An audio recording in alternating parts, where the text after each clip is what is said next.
Hello everybody, and welcome back to another episode of Orcs Unchained Chaos Trials. Today we are going into the third tier of our apprentice key. And there we see our new modifiers. Is it additional mercenaries? I already forgot.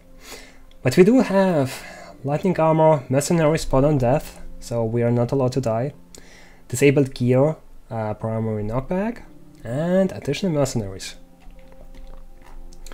on Highlands. So let's see how that turns out. As you see, I don't have my old level 8 key anymore. I lost it. On the 9th wave, not 9th wave, on the 9th tier, it was quite hard. I also got quite a few poisonous new modifiers, which is doubled the crown trap cost. So it was basically a loss, an instant loss. But yeah, anyways, let's focus on our new apprentice key. So the goal is to not use lightning anymore. That means Cygnus and Maximilian are less powerful. Of course, the armor increase is only by 33%.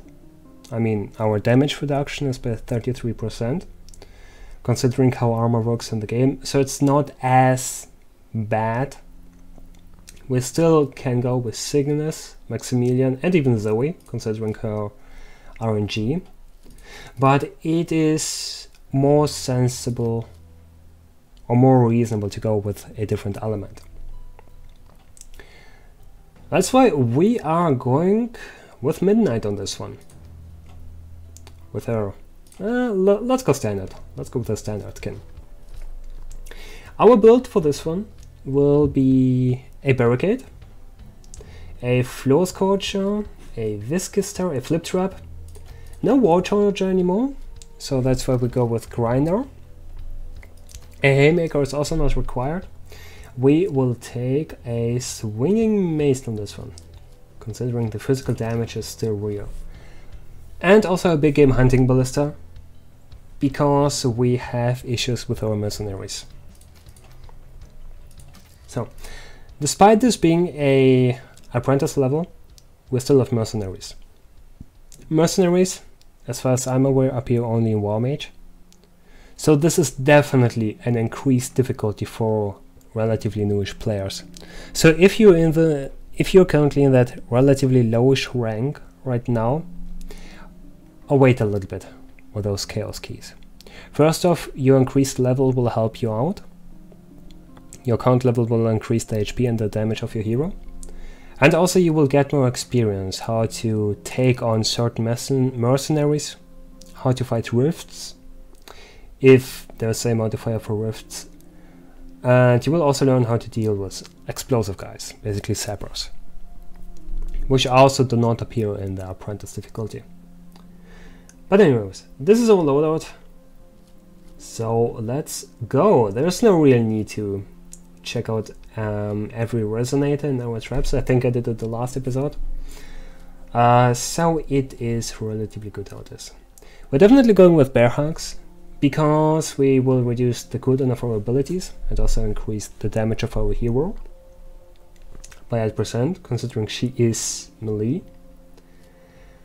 Wall building PhD to strengthen our barricades a little bit and add a regeneration into them, which is really beneficial. Smashing deals, because we are running more or less completely our primary traps, which are the swing mace and the grinder and the flip trap, of course, are physical. They will be reduced. Also extra coin per second, really beneficial. And the ultimate set of tools, because we will rely on our traps primarily, at least for two lanes. That's why we increase the strength of our traps. Alright, there we go. Gear, as you see, does not matter anymore. We can't use it anyways. We do have 2 guardians, not as important. We should go with a... If you have access to a... Where's my... Ah, there he is. No, there he is.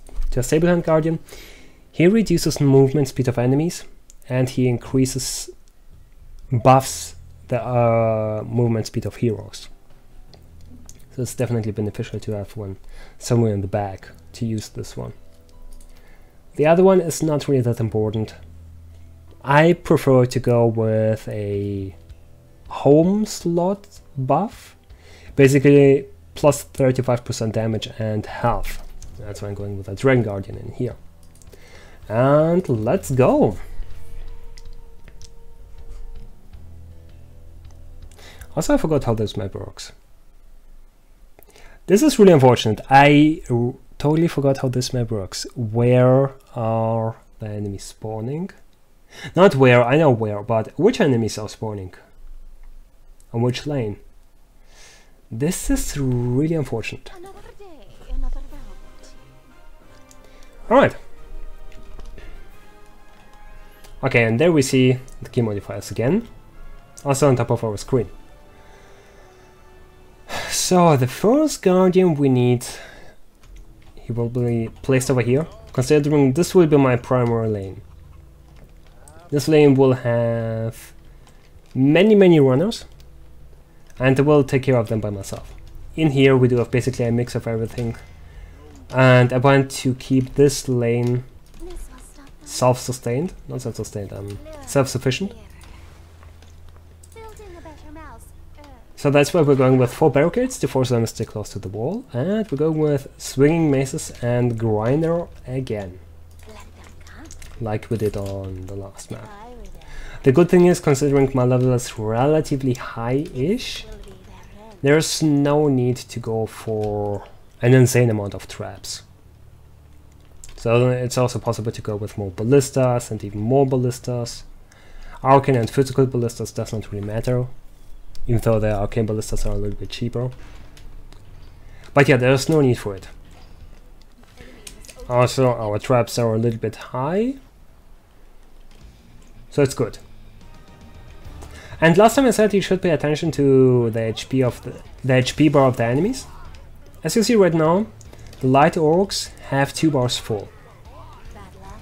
In the last level they had a little bit less than full, so it's 1 full bar plus a little bit of a second bar. Now the second bar is almost full. It's a direct indicator for a scaling. So we go into a swing mace right away. And there we go, there's the knockback. In this period we shouldn't attack as a melee. Which is really important though, considering those archers can and will ruin our barricades if they shoot at us. Also, we do have a mercenary, which is dead. Oh my lord. We also should go with 1 BGH ballista, considering we do have mercenaries spawning. That's why it's safer to keep them. In here, going with a Viscous Star again, to first off utilize our swing mace, also to utilize the second swing mace, and also to prepare them for the second wall. Right. Okay. Let them come for more combos. Not as important, but it's helpful. And there's the first mercenary. It is the kobold. Where is he though? There he is. Let's wait for a guarantee hit. And he's done. Also, we cannot no, we can attack this crystal. There we go. Also, let's move away for a little bit. Also, this BGH ballista will target hunters. Also, some extra money income. Alright, there we go. This is the first bit of our loadout. I hope it's enough. In the worst case, there we go. Hard sentence. We still have our Guardian. Really beneficial. So that's why there is no real need for anything else. In here, on this difficulty, we can go with almost the same build. With only one exception, we are not going for a swing mace, and unfortunately we need more barricades to utilize this area better. Okay, there we go. There's no need for a goal break, at least not yet. We can continue right away.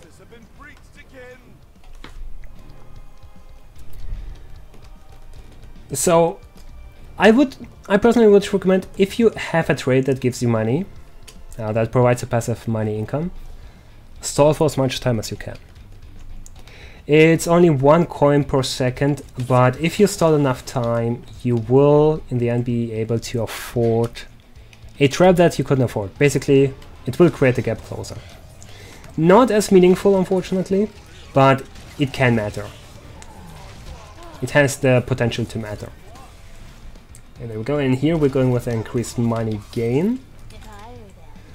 Even though we do have to play a little bit safer, and we should play a little bit safer, but for now it's fine. Also going with another BGH Ballista, like there.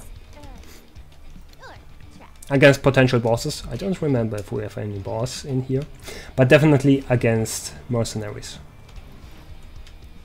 Not the dwarf. The dwarf is a huge problem at some point, but at least the rest.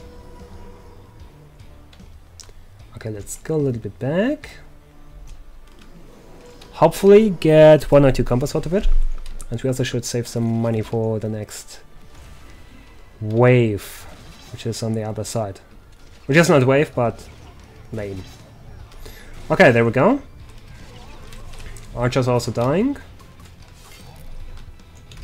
And that seems to work out pretty well. Even though no combo, but it's still fine. Now, come on. Where's he going? There we go. Alright, I forgot about the level. We are able to one-shot them.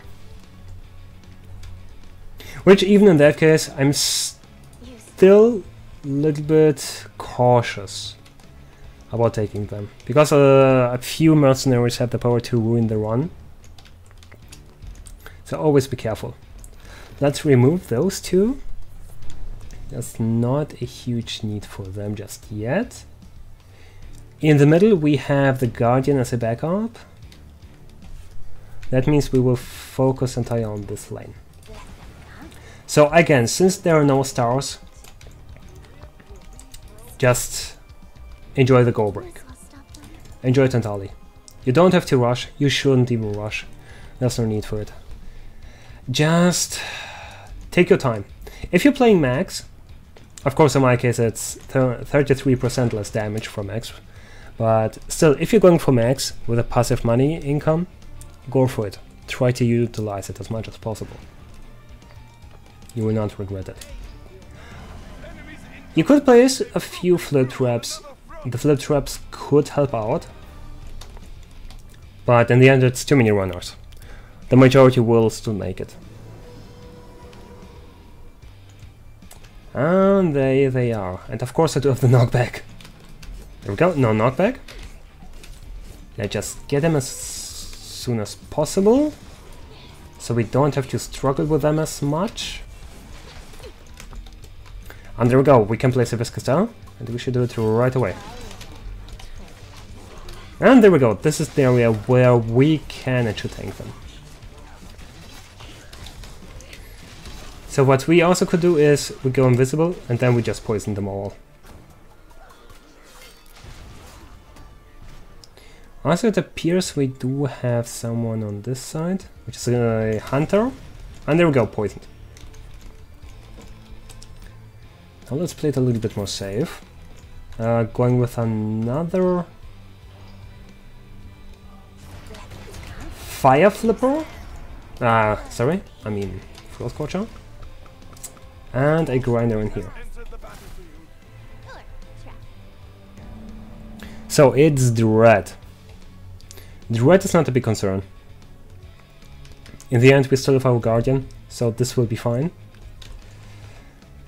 Let's put a Flipper in here. And there we go, just slice and dice. Always keep an eye open for your minimap, and we'll show you where the current issues are. So this, well, the Bright Assassin is not a huge match for a level 100 midnight.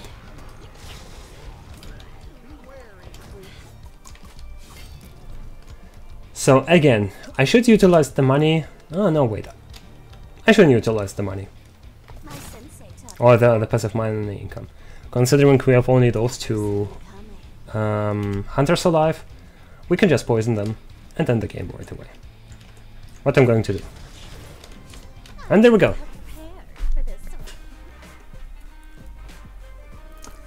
So far it works out really well, and here we are with 1.2 million points.